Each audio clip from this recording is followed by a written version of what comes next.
वृंदावन गोविंद देव जी की शिकायत लेकर मत जाइए। वृंदावन गोविंद देव को हृदय में बसा के ले जाएंगे तो अब आपको वृंदावन दिखेगा, फिर शहर नहीं दिखेगा। राधे राधे महाराज जी, सबसे पहले तो जयपुर की धरा पर आपका हार्दिक स्वागत है। हम जयपुर वासी बहुत कृतार्थ हुए कि आज आप हमारी नगरी में पधारे हैं।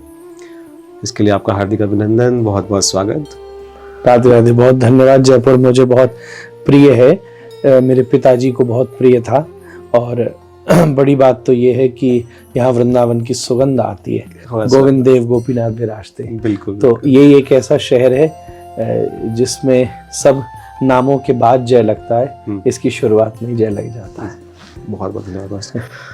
तो महर्षि, हमारा जो पॉडकास्ट है, ये प्रोग्राम हम चलाते हैं उन भटके हुए युवाओं के लिए जो आज की डेट में मानसिक वेदनाओं से त्रस्त हैं।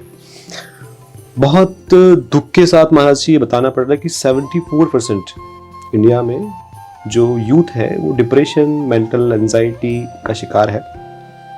और हमारा प्रयास है कि हम उन लोगों को उस भटकाव से कहीं दूर लेके चलें, अध्यात्म की ओर, प्रेम की ओर।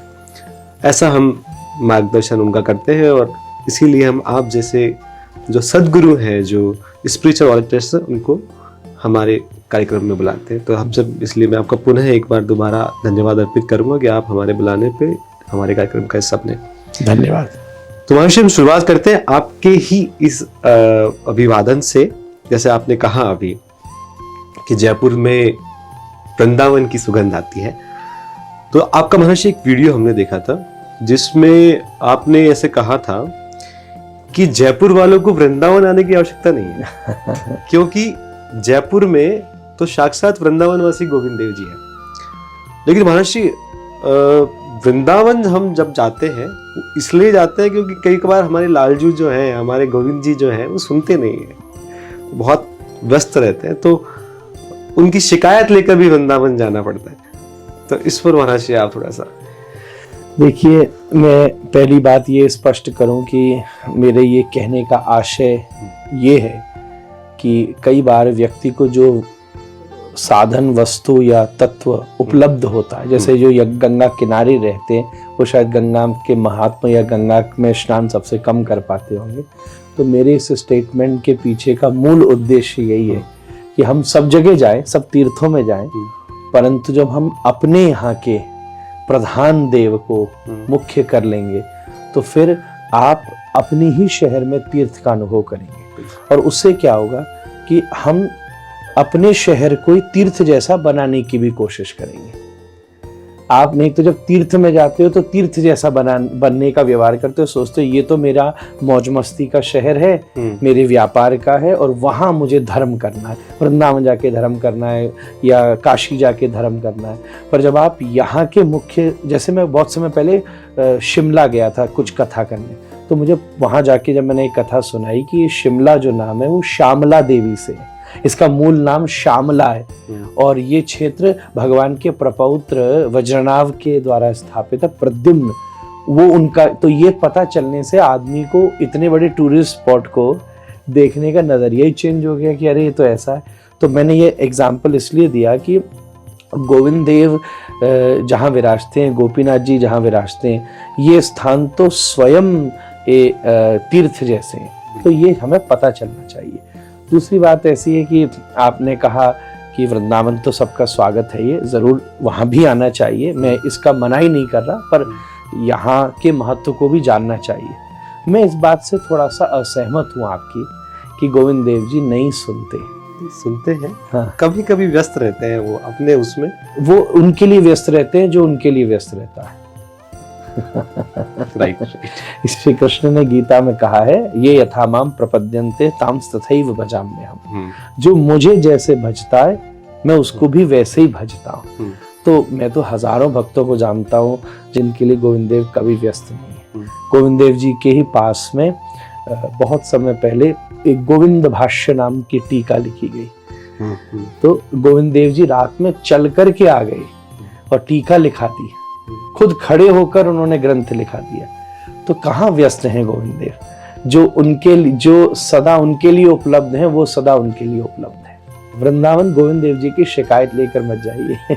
वृंदावन गोविंद देव को हृदय में बसा के ले जाएंगे तो आपको गोविंद देव, जब आपको वृंदावन दिखेगा, फिर शहर नहीं दिखेगा। अगर दिल में हम कामनाएं ले जाते हैं, भावनाएं ले जाते हैं, तो सब वही दिखता है। जैसा परसेप्शन, जैसा नजर है, जैसी दृष्टि वैसी सृष्टि। अगर हृदय में गोविंद देव जी अगर शिकायतें ले जाएंगे ना, तो वृंदावन में भी शिकायतें ही मिलेंगी। यहाँ खाने को नहीं मिला, यहाँ छेड़ दिया, यहाँ भीड़ ज्यादा, यहाँ कमरे खराब, यहाँ धक्का मुक्की, शिकायतें जो लेके जाता है उसको वहां भी शिकायतें ही मिलती हैं। और जो गोविंद को हृदय में ले जाता है उसको वहां घूमती राधा रानी का दर्शन होता है।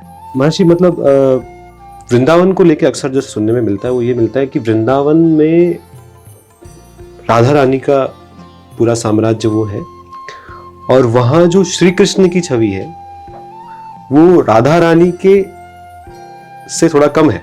ऐसा नहीं है, ये बात सार्वजनिक की नहीं है। नंद भवन को भूषण माई, इंद्र को इंद्र, देव देवन को महिमा वेद पुराणन गाई। श्री कृष्ण तो जगदीश हैं, जगन्नाथ है। ये बात बाहर वालों के लिए नहीं है, घर की बात है। ये हम लोग श्री कृष्ण को प्रसन्न करने के लिए ये बात कहते हैं। ये पोस्ट की बात नहीं है, ये केवल शक्ति की बात नहीं है, ये कोई कैटेगरी लेवल की बात नहीं है। जब ये बात कही जाती है कि श्री राधा रानी स्वामिनी है, तो इस बात को सुनकर श्री कृष्ण को प्रसन्नता होती है। एक्चुअल में मतलब ये है, जब हम ये कहते हैं कि श्री कृष्ण स्वामी है, तो राधा रानी को प्रसन्नता होती है। तो सबसे ज्यादा रस तो श्री कृष्ण की प्रसन्नता से ही मिलता है, क्योंकि कृष्ण रस की मूर्ति है। वल्लभाचार्य जी ने लिखा ना, अधरम मधुरम वदनम मधुरम मधुराधिपते अखिलम मधुरम। श्री कृष्ण तो रस के साम्राज्य सिंधु हैं।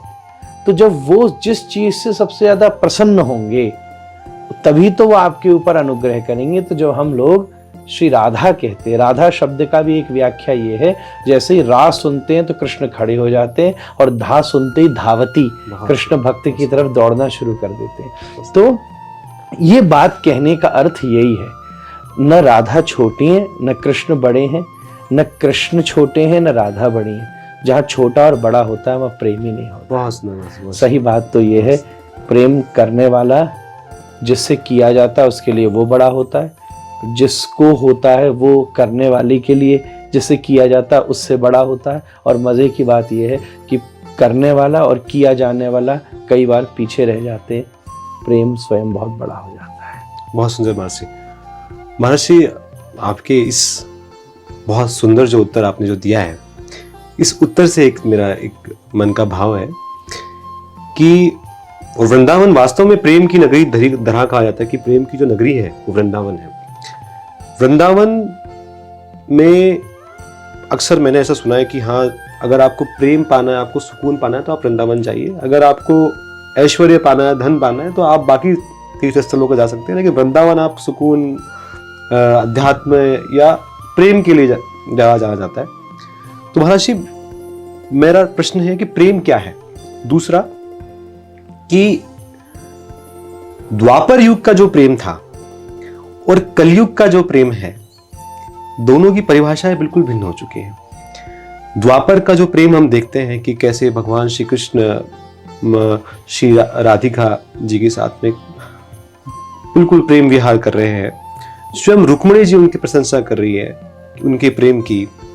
उसमें संदेह नहीं है, उसमें सवाल नहीं है, उसमें कोई सीमाएं नहीं है, उसमें बंधन नहीं है, हर प्रकार से मुक्त वो प्रेम है। और दूसरी ओर अगर हम आज के प्रेम की बात करते हैं तो आज प्रेम प्रसंग कम सुनने को मिलते हैं, उससे ज्यादा सुनने को मिलता है डाइवोर्स प्रसंग, ब्रेकअप प्रसंग। ये प्रसंग ज्यादा प्रचलन में, प्रेम बिल्कुल मतलब खत्म होता जा रहा है। देखिए, प्रेम की परिभाषा करना सरल नहीं है। ढाई आखर प्रेम के पढ़े सो पंडित होई, एक शब्द में कह दिया जिसने वो जान लिया वो दुनिया का सबसे बड़ा पंडित है। नारद जी कहते हैं जिसको कहा ही ना जा सके वो प्रेम है। तो हालांकि शास्त्रों में उस पर बहुत सी व्याख्याएं भी मौजूद हैं। किसी दूसरे की इच्छा, उसके अलावा किसी की इच्छा न बचे, उसको प्रेम कहते हैं। हम अपने प्रेम जिससे उसके अनुकूल बन जाएं, इसको प्रेम कहते हैं। ये सब बहुत सी व्याख्याएं, पर एक लाइन में मैं आपसे बात कह दूं, सामने वाले व्यक्ति को जो भगवान बनाते उसको प्रेम कहते हैं। बहुत सुंदर, बहुत सुंदर, बहुत सुंदर। जहां प्रेम हो गया फिर वो भगवान हो गया। इंसान हो चाहे कुछ भी हो, पर प्रेम केवल भगवान से ही हो सकता है। प्रेम भगवान से ही हो सकता है। इसका मतलब क्या है कि वो जिससे हुआ है वो भी भगवान हो जाता है, फिर उसको इधर उधर कहीं जाने की आवश्यकता नहीं होती। ये शुद्ध प्रेम की परिभाषा है। तो प्रेम तो नहीं बदला, प्रेम करने वाले बदल गए। वो ऐसा ही हुआ जैसे देखिए गोल्ड तो गोल्ड ही होता है ना, और टाइम के हिसाब से कई कई लोग उसमें मिलावट कर देते हैं। तो ये फिर 18 कैरेट का है कि 22 कैरेट का है कि 24 कैरेट का है। ऐसे ही प्रेम तो गोल्ड है, पर उसमें जब चीजें मिला दी जाती हैं तो वो फिर 18 कैरेट का जब होता है तो कलयुगी प्रेम हो जाता है। जब वो थोड़ा सा 20 कैरेट का होता है तो मैं सोचता हूँ फिर वो द्वापर ही शायद हो जाता होगा। फिर जब वो 22 का होता है तो त्रेता का हो जाता होगा, और जब 24 का रहता है तब सतयुग का होता है। खैर ये कहने की बात है, पर हम उसमें जितनी कम से कम मिलावट करेंगे वो उतना शुद्ध हो जाएगा। आपने एक बात बिल्कुल सही कही। तो ऐसा जो हो रहा है, ब्रेकअप हो गया, डिवोर्स हो गए, विवाद हो गए, ये इसलिए है क्योंकि प्रेम नहीं हुआ है। सही बात। आकर्षण को प्रेम से कंफ्यूज मत कीजिए। प्रेम शारीरिक स्तर पर हो ही नहीं सकता। शारीरिक स्तर पर आकर्षण होता है, मानसिक स्तर पर प्रेम हो ही नहीं सकता। मानसिक स्तर पर कंफर्टेबलनेस होती है, हम आराम हो जा, शरीर आकर्षित होता है, मन आराम, जहां पास बैठ के उसको आराम मिलने लगे तो मन सोचता है, तो हम कंफ्यूज होने लग जाते हैं। आकर्षण को प्रेम समझते हैं, फिर आराम को प्रेम समझते हैं। इसी प्रकार से जो बुद्धि भी है, बुद्धि को भी प्रेम नहीं होता है। बुद्धि को अभ्यास हो जाता है, एक सा रहने का, एक के संग रहने का, इतने दिन स्मृतियों का, यादों का, तो आदमी उन्हीं चीज में स्टक होके सोचता है कि ये तो प्रेम है भाई। पर उसको आदत तो गाड़ी की भी लग जाती है, घर की भी लग जाती है, किसी एक डायरेक्शन की, कलर की, टीवी सबकी लग जाती है। एक रोड की रोज आप जा रहे हो तो ही लग जाती है। तो आदत, तो इन 3 स्तर पर तो प्रेम हो ही नहीं सकता। प्रेम तो आत्मा के स्तर पर ही घटित होता है। इसीलिए अब आत्मा के विषय में कौन अनुभव करना चाहता है? क्योंकि हमारे जीवन में अध्यात्म की कमी आ गई है। मैं ये नहीं कह रहा हूं कि व्यापार मत कीजिए, कि ब्याह मत कीजिए, कि प्रेम मत कीजिए, अच्छी बात है, मैं तो सदा इस पर बोला हूं। ये पूरी दुनिया प्रेम के अभ्यास के लिए ही मिली है। एक बात मैं कथाओं में बोलता हूं कि आप माचिस में से तीली निकालते हैं, घिसते हैं, माचिस जल जाती है। पर अगर आग को तीली पर ही रखेंगे तो थोड़ी देर बाद तीली के साथ आग खत्म हो जाएगी। पर तीली खत्म हो उससे पहले दिया जला देंगे तो फिर आपका पूरा घर रोशन होगा और वो जलता रहेगा और आप फ्री हो जाएंगे। तीली में रखेंगे तो फ्री नहीं हो सकते। बस ऐसे ही दुनिया की माचिस में बहुत से संबंधों की तीली है, उसमें से कोई एक संबंध, वो माँ का भी है, बहन का भी हो सकता है, दोस्त का भी हो सकता है, वो व्यापारी का भी हो सकता है, वो पत्नी का भी हो सकता है, वो प्रेयसी का भी हो सकता है, वो प्रिय का भी हो सकता है। किसी के भी, कोई भी संबंध की तीली को घिसकर प्रेम का की ज्योति जलाइए। पर अगर उस संबंध तक तुमने प्रेम को रखा तो कहीं ना कहीं वो तुम्हारा हाथ भी जला जाएगा और तीली भी खत्म कर जाएगा। तो मैं ये निवेदन करता हूं, तीली खत्म हो उससे पहले कृष्ण प्रेम का दिया जला जाइए। शुरू तो यहीं से कीजिए, खत्म यहां मत कीजिए। बस शुरू तो यहीं से कीजिए, और खत्म करना हो तो ईश्वर के चरणों में कीजिए। अध्यात्म जब जीवन में आएगा तो फिर आपके जीवन में प्रेम की परिभाषा वास्तविक होगी। तब आप समझेंगे कि अब जो हो रहा है वो आकर्षण नहीं है, अब जो है वो आराम नहीं है, अब जो है वो अभ्यास नहीं है, अब जो है वो प्रेम है। अब जो है वो प्रेम है। गोपी ने कृष्ण से जो किया, राधा रानी ने श्री कृष्ण से जो किया, वो आकर्षण नहीं था, वो प्रेम। अगर आकर्षण होता तो रात के समय जब कृष्ण ने बंशी बजाई थी तो भागवत में वर्णन है, एक गोपी व्यत्यस्त वस्त्राभरणा, कहने का मतलब वो काजल को होठों पे लगा लाई थी और उसने लालिमा आंखों पे लगा ली थी, उसने अंगूठी के बिछुआ पहन लिए थे, बिछुआ की अंगूठी पहन ली थी, पायल के हार पहन लिए थे, हार की पायल पहन ली थी। अगर कोई फिजिकली अट्रैक्टेड आदमी होगा तो ये देख के कहेगा कि भाई बात बाद में करूंगा, हॉस्पिटल पहले चलते हैं। पर गोपी के इस दशा को प्रेम की महादशा कहा गया, क्योंकि ये शरीर का आकर्षण नहीं। तो एक्चुअल में हम जब जीवन में अध्यात्म लाएंगे, अध्यात्म केवल पूजा पाठ भगवान तक संबंधित नहीं है, अध्यात्म आपके अच्छे जीवन के लिए भी जरूरी है, संबंधों के लिए भी जरूरी है, परिवार के लिए भी जरूरी है, व्यापार के लिए भी जरूरी है, खुद आपके लिए भी बहुत जरूरी है।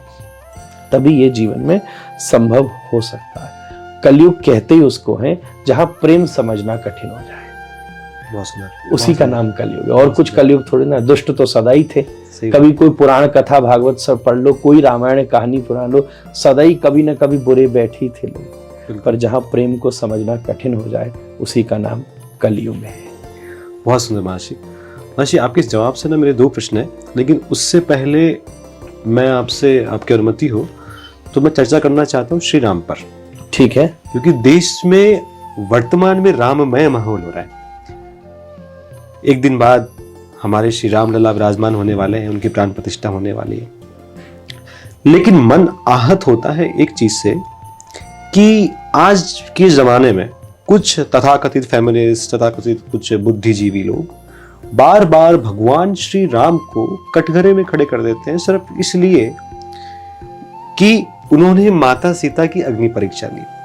जबकि रामायण में स्पष्ट लिखा हुआ है, माया सीताम परित्यक्तु जानकी अनिले स्थितम अदातु मनसा ध्यात्वा रामम प्राह विभीषणम। आपने प्रश्न का जवाब खुद ही दे दिया श्लोक बोल के। लेकिन महाराज श्री, इस श्लोक लिखा हुआ है, लेकिन उसके बाद भी लोग उस बात को नहीं समझ पा रहे हैं कि हाँ, वो जानकी थी ही नहीं जिसकी अग्नि परीक्षा हो। तो बार बार उन्हें आज भी इस हिंदुस्तान में, इस सनातन के प्रदेश में, देश में बार बार कटघरे में खड़ा किया जाना कहाँ तक उचित है? बिल्कुल उचित नहीं है। ये लोगों के पर्सनल एजेंडा है, और मैं भोली भाली जनता से कहूँ, आप उनके एजेंडा में नहीं फंसे। वो आपको राम से दूर ले जाना चाहते हैं, जिससे आप जीवन में विकास न कर सकें। उनकी सोसाइटी, सेक्ट, पॉलिटिकल एजेंडाज, उनके समाज से जुड़ करके उनके लिए काम करें, और जिससे उनको बना सकें, राम को न बना सकें। ये बिल्कुल साफ बात है।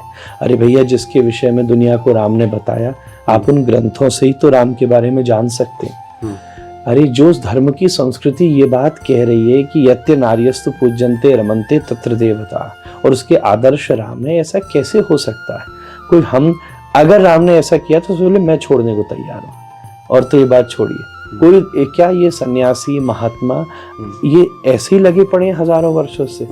क्या वो इतने निर्दयी हो गए थे? अच्छा, जो आदमी कटघरे में खड़ा होता है, हम तो उसे ज्यादा छोड़ने को तैयार होते हैं। अगर आज मैं विरोध में खड़ा हो जाऊं तो मुझे पॉलिटिकल बैकअप भी मिल जाएगा, मुझे मीडिया कवरेज भी मिल जाएगी।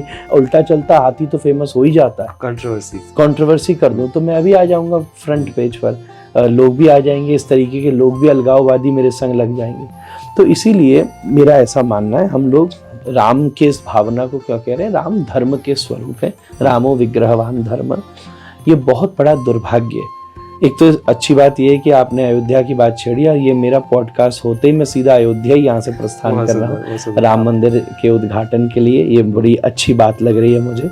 साथ में वो राम जी को समझ ही नहीं सका, और हम लोगों को ऐसे व्यक्तियों को देखकर हंसी आती है जो कह देता है कि फेमिनिस्ट वाली बात है कि राम जी जिन्होंने अपनी सीता को पाने के लिए समुद्र पर पुल बना दिया, जिसने एक बाकायदा धनुष शिव पिनाक का भंजन किया हो।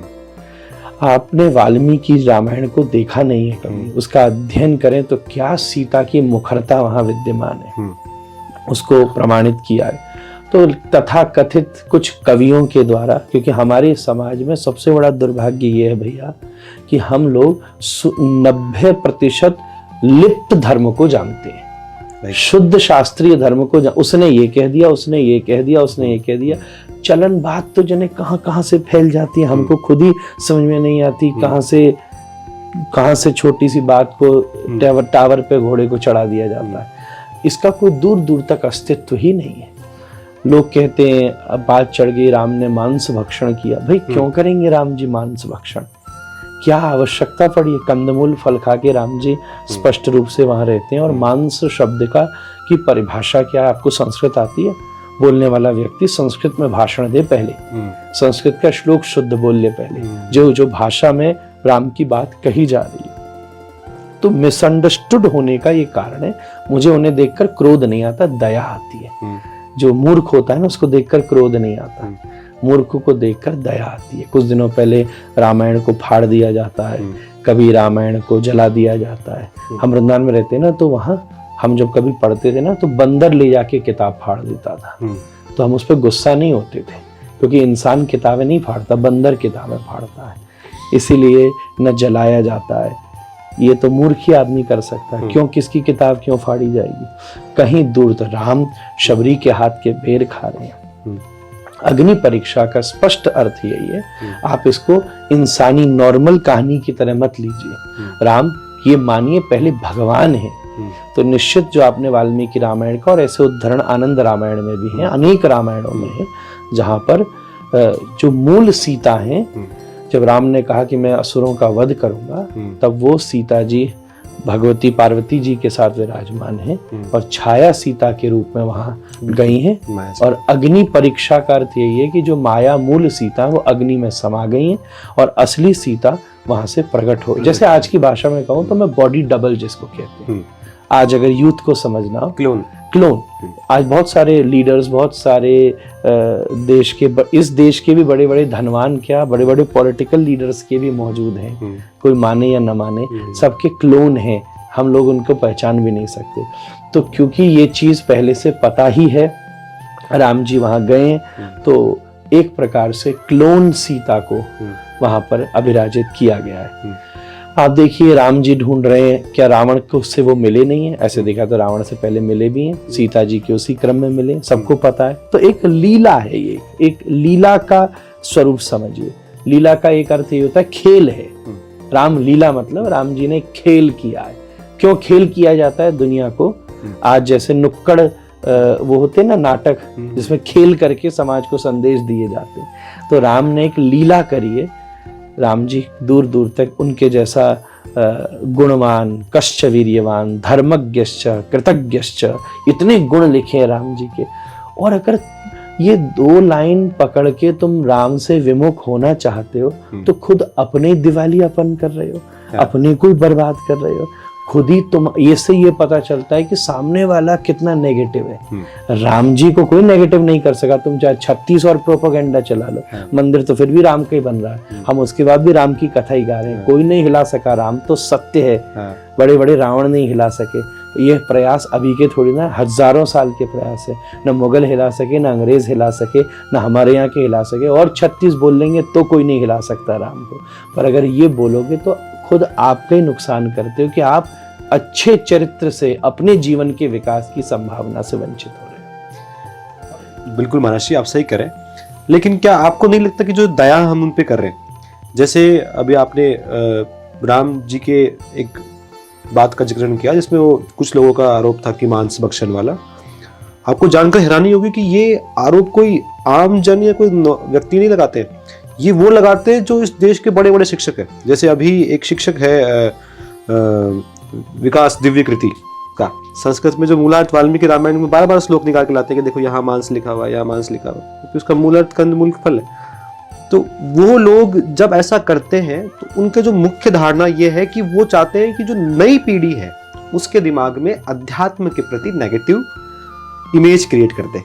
इसी बात से मेरा अगला प्रश्न है कि भगवान श्री कृष्ण की एक छवि ऐसी बना दी गई नई पीढ़ी में, मतलब उनका चरित्र हनन कर दिया गया उस छवि के अंदर। भले ही हम जैसे सभी लोग जो अध्यात्म से जुड़े हुए हैं उनके दिमाग में वो परमेश्वर है, हम दिन रात उनकी आराधना करते हैं, हमारे लिए उनसे पवित्र कोई नहीं है इस दुनिया में। लेकिन वो तथाकथित लोग आने वाली पीढ़ी, क्योंकि उस पीढ़ी को तो महाराज जी आप या हम जैसे ही लोग जाके और उनको बताएंगे कि हाँ ऐसा नहीं है ऐसा है, तो कई बार हमारी दया के पात्र बनकर हम कहीं ऐसा नहीं लग रहा कि हम उन पे दया कर रहे हैं, उसका वो गलत फायदा उठा के और गलत छवि बना रहे हैं। जैसे श्री कृष्ण की रास छवि जो है उसको लेके कोई दया शब्द का मेरा अर्थ गहराई से समझना होगा जी। दया शब्द का मेरा अर्थ ये होता है कि उनके ऊपर हमें दया आती है, उनकी ये दशा देखकर। विषय समझिएगा। दया कहने का मतलब मुझे कोई वैसे दया नहीं आती, कोई बहुत ज्यादा हीन दशा में हो और तो कहीं ना कहीं मन में ऐसी दया आ जाती है कि ये इतनी हीन दशा में है कि ये वास्तविक तत्व को नहीं समझ पा रहा। जो वो आप प्रोफेसर और टीचर विद्वान लोगों की बात कर रहे हैं, विकास जी की बात कर रहे हैं, मैं उस विषय से पूर्ण रूप से परिचित तो नहीं हूँ, पर मेरे संज्ञान में जो थोड़ा सा विषय आया उसमें उन्होंने वाल्मीकि रामायण के श्लोक और उसके अर्थ को दिखाया। मैं उसमें यूं कहूंगा, उन तक दोष नहीं रखूंगा, क्योंकि एक प्रतिष्ठित प्रकाशन के द्वारा छपा हुआ हिंदी अनुवाद का ग्रंथ है। हम और आप अगर सामान्य व्यक्ति भी ऐसे ग्रंथ को पढ़ेगा जो कि प्रतिष्ठित प्रकाशन के द्वारा है, तो वो भी सामान्य रूप से वही अर्थ पकड़ेगा। इसीलिए एक व्यक्ति विशेष का दोष नहीं कहा जा सकता। एक प्रकार से सबसे पहली यहाँ जरूरत क्या है, इसलिए दया ये काम करा सकती है, क्षोभ ये काम नहीं करा सकता। कि हम मूल में तो जाएं, हमने सामने वाले व्यक्ति को तरह रखा कि तुमने कैसे बोल दिया, सामने वाला व्यक्ति ग्रंथ ले आया, ग्रंथ में हिंदी का अनुवाद भी ले आया, उसने तो हिंदी अनुवाद नहीं किया। अब हम लोगों के पास जवाब नहीं है इसके बाद, तो वो कहेगा कि जी इसका शास्त्रार्थ कीजिए, तो वो सामने वाला व्यक्ति कहेगा शास्त्रार्थ आप प्रकाशन से कीजिए, जो बुक छाप करके समाज में बेच रहा है, तो ये तो कहीं बात अंत तक जाएगी नहीं। इसलिए दया जब जीवन में आती है तो व्यक्ति की हीन स्थिति को देखकर व्यक्ति चिंतन करता है और फिर विकास का काम करता है। तो इसमें सबसे पहली चीज ये है कि भैया अगर आपको राम को जानना है तो दो चीज कीजिए। किसी एक श्रेष्ठ, एक बहुत प्रतिष्ठित और परंपरागत आचार्य से राम के विषय में समझिए।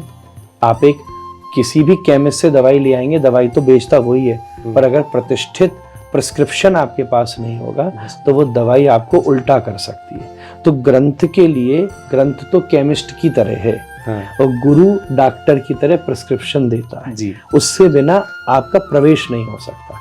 और दूसरी बात ऐसी है कि अगर आपको राम, इवन कृष्ण को भी समझना है तो सबसे पहले थोड़ी सी मेहनत करके संस्कृत का अभ्यास कीजिए। ऐसा श्लोक कहते हैं, जानाति विविधा भाषा जानाति विविधा कला आत्मा सन जानाति यो न जानाति संस्कृतम। जो बड़ी से बड़ी भाषा और बड़ी से बड़ी कलाओं को जानता हो पर वो अपने आत्म स्वरूप को नहीं जान सकता अगर संस्कृत नहीं जानता होता। आज दुनिया के जितने धर्म हैं उसमें जो भाषाएं हैं उनके ग्रंथों में वो भाषाएं बोलचाल में भी प्रचलित हैं।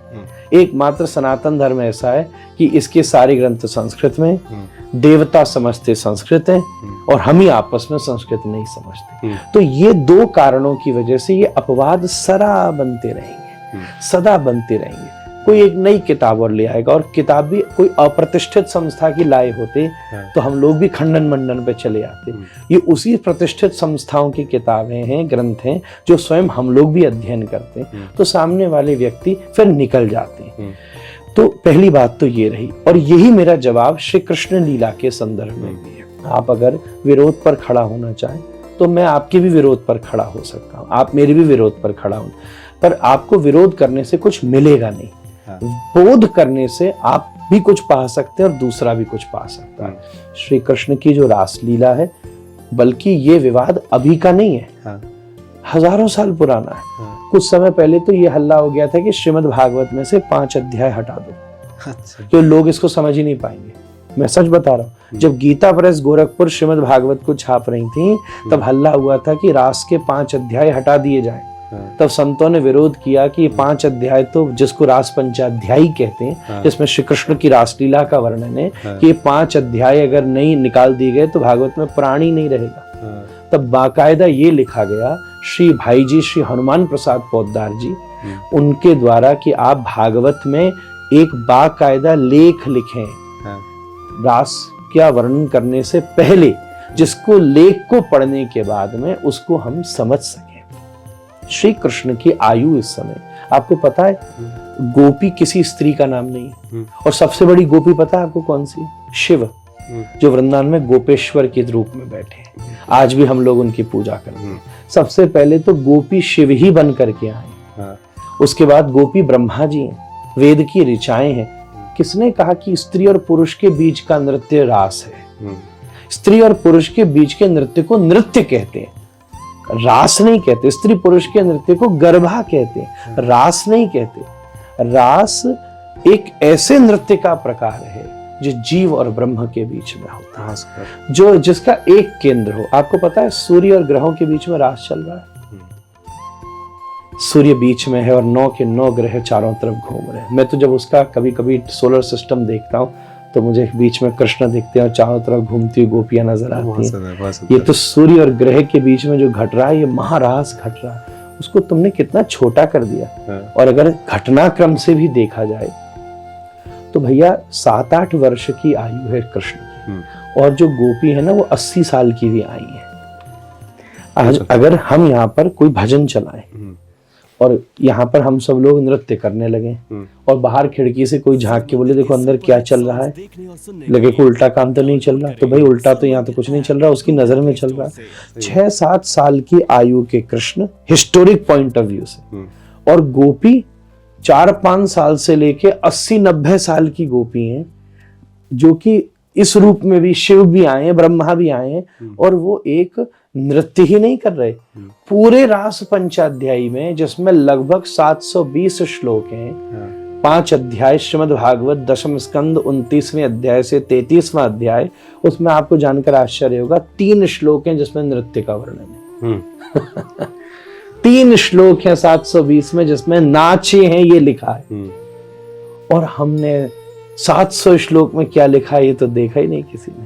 सही बात है। तो आदमी कितना मूर्ख है ये देख के दया आती है। बिल्कुल, बहुत सुंदर। महर्षि, श्रीमद् भागवत का जब उल्लेख आता है, कुछ तथाकथित विद्वान भागवत का सहारा लेके श्री लाडली जी, राधा रानी जी पे अस्तित्व के ऊपर ही प्रश्न लगा देते हैं कि श्रीमद् भागवत में राधा रानी जी का कहीं उल्लेख नहीं है, और वो सहारा भी किसका देते हैं? श्रीमद् भागवत को देते हैं कि हाँ भागवत में कहीं उल्लेख नहीं है तो है ही नहीं इसका मतलब, जबकि वो जगत स्वामिनी है।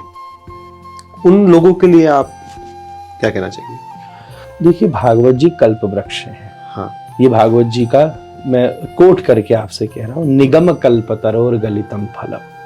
अब कल्प वृक्ष के नीचे बैठकर जो चाहोगे वो मिलेगा। हाँ। एक कहानी प्रसिद्ध है कल्प वृक्ष की। एक आदमी रात में गया और थक गया तो पेड़ के नीचे बैठा, वो कल्प वृक्ष था, और पेड़ के नीचे बैठकर उसने देखा हो अंधेरा हो रहा है, डर लगने लगा, तो काश भूत तो नहीं आ जाएंगे, तो सच में भूत आई गए, तो कल्प वृक्ष था। और बोले ये मुझे खा तो नहीं जाएंगे, सच में खाई गए। तो भागवत को कल्प वृक्ष कहा गया है। आप उसके नीचे बैठकर जो चाहते हो वो आपको मिल सकता है। आप ये चाहते हो कि मुझे कोई ऐसा उपाय मिले जिससे धन मिलता हो, वो मिल जाएगा। आप ये चाहते हो मुझे कोई ऐसा मंत्र मिले कि मैं धन की इच्छा से ऊपर हो जाऊं, तो ये भी मिल सकता है। आपको मैं बताऊं सत्य कब कब बोलना चाहिए, ये भी मिल जाएगा। भागवत तो ऐसी गजब की है जो ये भी बताती है कि झूठ कब कब बोला जा सकता है।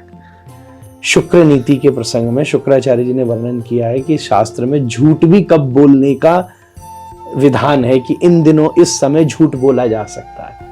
तो कल्प वृक्ष के नीचे बैठ के तो कुछ भी मिल सकता है। इसलिए देखो, कोई अनधिकृत कहने तो अलग बात है, पर वो भी विद्वान हैं जो इस बात को कह रहे हैं कि भागवत में, पर वो कह क्या रहे हैं, क्योंकि मैं तो दोनों से प्रिय। ये जब बात प्रसिद्ध हुई और बहुत पुरानी है, एक जनी आजकल सोशल मीडिया में चीज अब हाइप होती है, हम लोग तो इन चीजों को बचपन से देखते आते हैं। तो सामने वाला व्यक्ति क्या कह रहा है? ये कह रहा है कि श्रीमद् भागवत में डायरेक्ट राधा नाम तुम ढूंढने जाओगे तो डायरेक्ट राधा नाम नहीं मिलेगा। अब ऐसे ढूंढने जाओगे तो हम अपनी कथाओं में जितने 36 और नाम सुनाते हैं वो भी नहीं मिलेंगे। आपको आश्चर्य होगा, ये जो हम माखन चोरी लीलाएं सुनते हैं, कहाँ है भागवत जी में? ये 2-4 श्लोकों में लिखी है कि कृष्ण जाते थे और माखन चुराते थे। अब यहाँ गए और ये लटके और मटकी लटकी, ये तो सब और जगहों से, क्योंकि भागवत जी जो हैं वो अन्य ग्रंथों का सार एकत्रित करके बनाई गई। तो उनका ये कहना है कि जो राधा अक्षर ऐसा ढूंढने जाओगे तो भागवत जी में तो ललिता नाम भी नहीं है, विशाखा नाम भी नहीं है। भागवत जी में तो वृंदावन के व्रज क्षेत्र के कई और तीर्थ स्थानों का नाम भी नहीं है, परंतु संकेत है। 2 चीज को समझिए, नाम ऐसे ढूंढने जाओ तो बहुत सारी जगह बहुत सबका नाम नहीं मिलेगा, परंतु संकेत ढूंढने जाओ तो वही विद्वान ऐसे हैं जो इस बात का भी वर्णन करते हैं, और भी विद्वान करते हैं, हम भी बचपन से करते आए हैं, कि श्रीमद् भागवत में सबसे पहला राधा का नाम पता है कहाँ है? श्रीमद् भागवत में सबसे पहले राधा का नाम श्रीमद् भागवत के नाम में ही है, और वो है श्री। आप सबसे पहले बोलते हैं श्रीमद् भागवत, तो हम लोग तो ये कहते हैं श्रीमद् भागवत मैं राधा नहीं है या है ये दूसरी बात है, श्रीमद् भागवत ही खुद राधा रानी है। श्रीमद् भागवत खुद शब्द आया है क्या, बोले रसमालयम, श्रीमद् भागवत में एक संकेत मिला है। ऐसे अनेकों स्थानों पर इस प्रकार का संकेत मिला। तो उसके लिए धर्म को कैसा जाना जाएगा, जैसे विद्वान लोगों ने बोला है, जैसे बड़े लोगों ने, तो बड़े लोगों ने क्या बताया है कि सुखदेव जी की गुरु है राधा रानी। तो गुरु जी का नाम लेना धर्म की आज्ञा नहीं है, इसीलिए राधा अक्षर नहीं मिलेगा। तो गुरु जी का नाम थोड़ा ना लेंगे सीधा कि राधा ने ये किया, नहीं लेंगे। दूसरी बात एक और संतों ने कही है कि सुखदेव जी के रूप में खुद राधा रानी ही है। तो जब कोई खुद ही बोलता है तो वो अपना, आप बार बार मुझसे अपना नाम में बार बार बोलो पुंडरीक ये कह रहा है, पुंडरीक ने ये किया, तो आप हंसोगे भाई पागल हो गया है क्या। तो जो खुद ही बोलने वाला है वो अपना नाम ही क्यों लेगा। इस प्रकार से आचार्यों ने ये वाणी कही है, इसीलिए आपको नहीं मिलेगा। पर भागवत जी में नहीं मिलेगा, इससे राधा रानी ही नहीं है ये कहना महामूर्खता। ऐसा विद्वान नहीं कह रहे, और लोग कह रहे हैं जो नहीं जानते। तो ब्रह्म वैवर्त पुराण पढ़िए, पद्म पुराण पढ़िए, स्कंद पुराण का श्लोक कहता है आत्मा तू राधिका तस्य, कि कृष्ण की आत्मा है राधा रानी। सब जगह खोजिए, सारे व्रज में आपको राधे राधे ही मिलेगी। बहुत सुंदर महर्षि, बहुत सुंदर। और ये आपकी बात बिल्कुल सही है, सारे व्रज में आप जहां भी जाएंगे राधे राधे ही मिलेगी। महर्षि, अभी श्रीमद् भागवत का उल्लेख हुआ। श्रीमद् भगवत गीता में एक श्लोक है और उसमें स्पष्ट कहा गया है कि आप अपने ही शत्रु हैं और आप अपने ही मित्र हैं, वो आप पर निर्भर करता है। उद्धरेद आत्मानम अवसादेत, जो श्लोक आता है।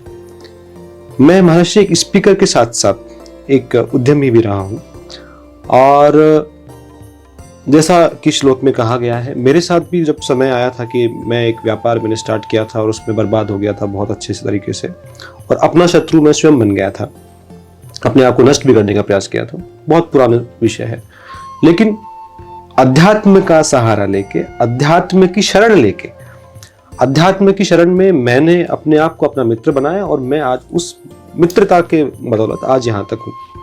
अक्सर मैं देखता हूं कि अधिकांश युवा जिस चीज को लेकर आज हम ये पॉडकास्ट चला रहे हैं, जो मेंटल डिप्रेशन का शिकार है, जो अपने ही शत्रु स्वयं बने हुए हैं। आप देखते होंगे कि बिल्कुल 10-10, 15-15 साल के, जो अभी जैसे कि एक मामला आया था कि एक लड़की जिसकी 85% बनी, उसने आत्महत्या कर ली इसलिए कि उसकी 95 नहीं बनी। तो जो युवा अपना ही शत्रु बना हुआ है, उन युवाओं को आप क्या संदेश देना चाहते हैं?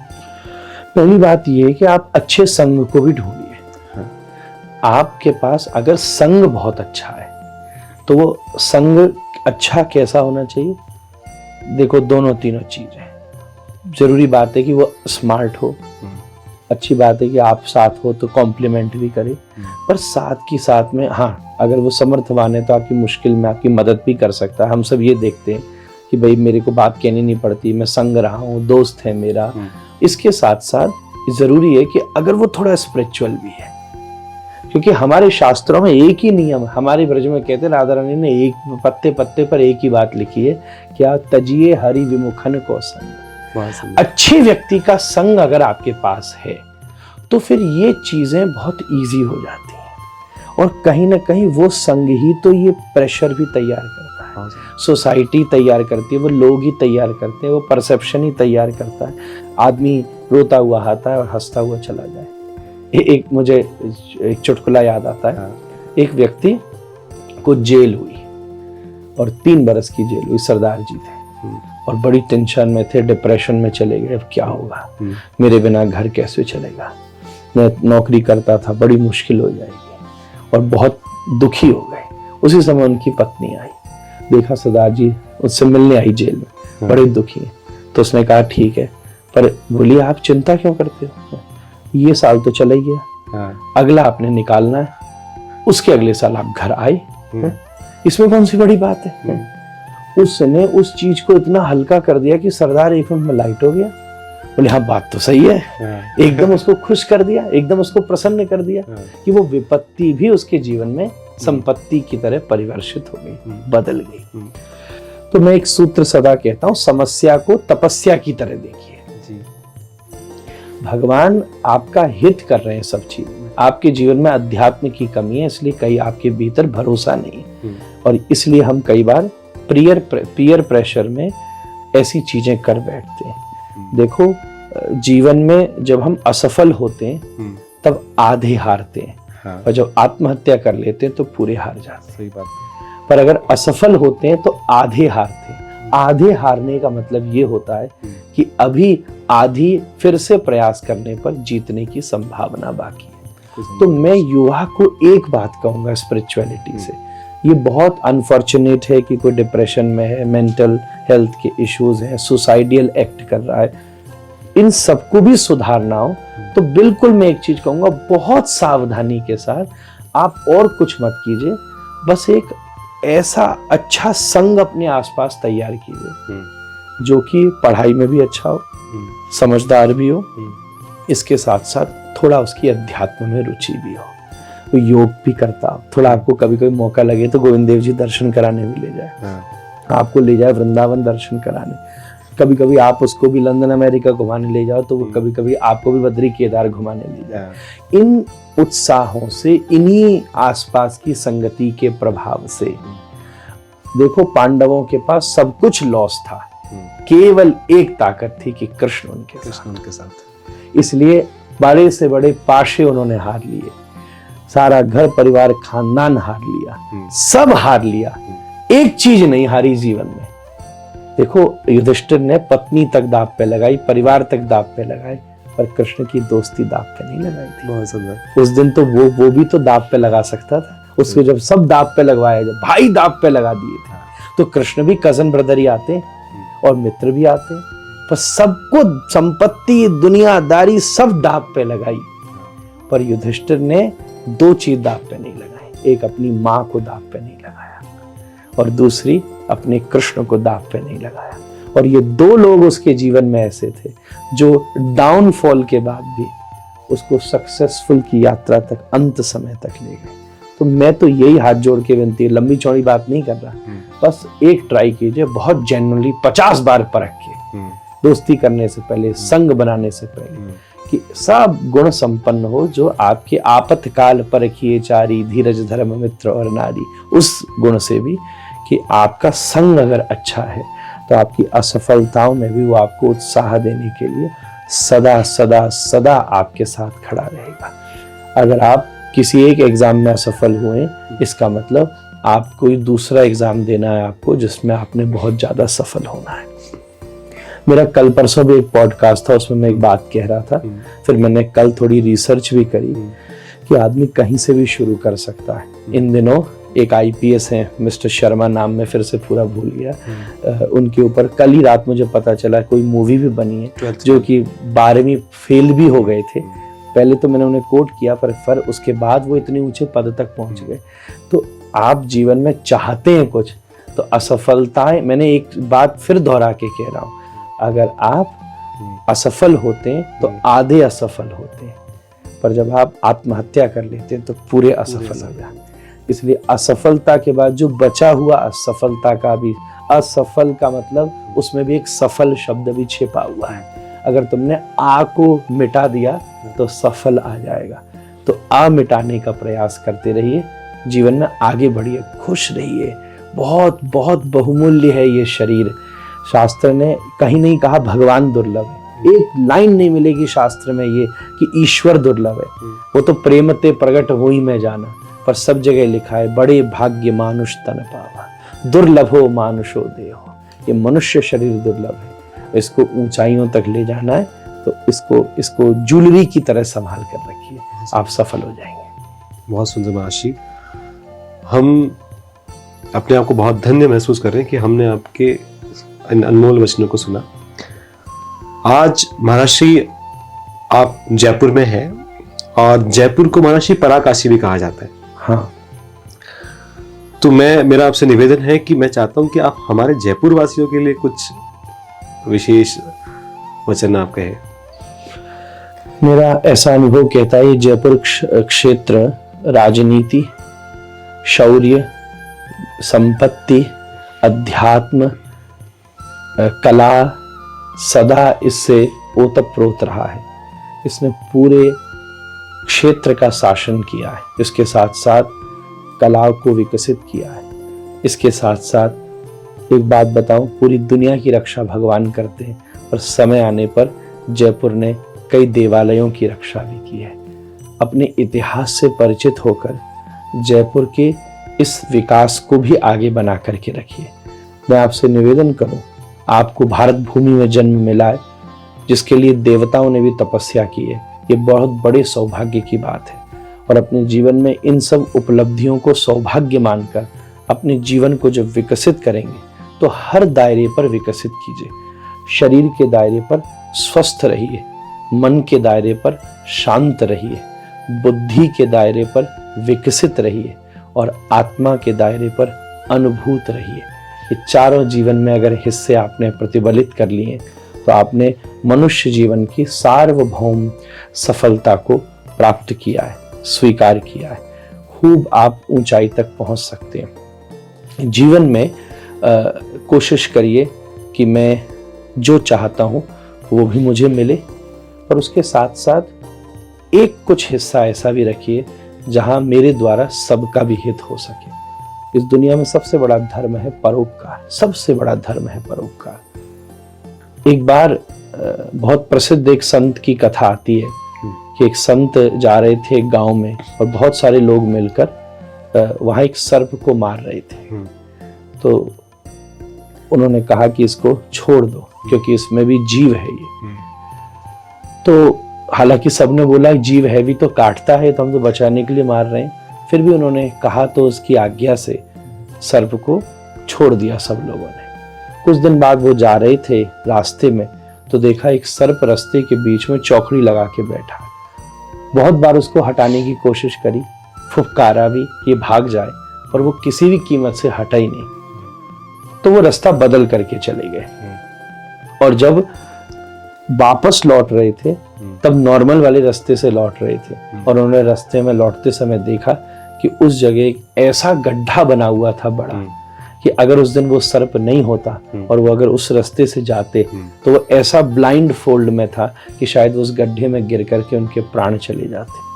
तो बंधुओं, आप अपने जीवन में जो करते हैं वो आपके साथ लौट करके आता है, आप बच नहीं सकते। Everything is recording. इसलिए जीवन में अच्छे से अच्छा करने का प्रयास कीजिए। निजी जीवन को पवित्र रखिए, परिवार में सामंजस्य रखिए, व्यापार को पारदर्शी रखिए, और प्रभु से प्रेम करते रहिए। बहुत सुंदर, बहुत सुंदर, बहुत धन्यवाद।